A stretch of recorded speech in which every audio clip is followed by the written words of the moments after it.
Hindi pa rin natatapos ang mapping up operations sa nasunog na mall o na New Divisoria Mall sa Maynila. Gayunman, ayon sa BFP, maaari pa rin mapakinabangan ang nasunog na gusali. May ulat on the spot si Victoria Tulay. Victoria?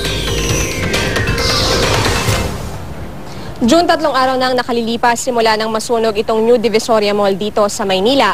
Pero hanggang sa ngayon, hindi pa rin daw napapasok ng mga bumbero ang kabuuan ng nasunog na gusali.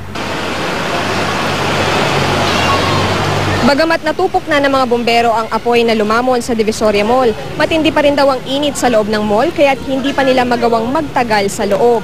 Ayon kay BFP Fireground Commander Senior Superintendent Aderson Kumar, napasok na nila ang lahat ng palapag ng building para sa mapping operations maliban na lang sa basement dahil gabaywang pa ang tubig dito.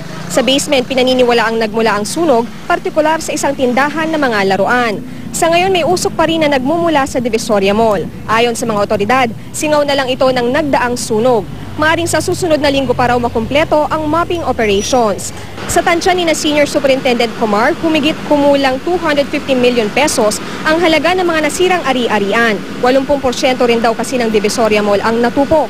Sa kabila nito, posible pa raw magamit ang mall kapag naisaayos na ito.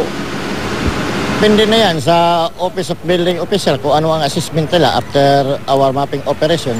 Kasi may portion naman na ceiling lang ang nakolapse. June, para mapabilis ang operasyon, paniguro ng mga bumbero 24 oras ang kanilang pagtatrabaho. At yan muna ang latest nila rito sa Divisoria. Balik sa iyo, June. Maraming salamat, Victoria Tulay.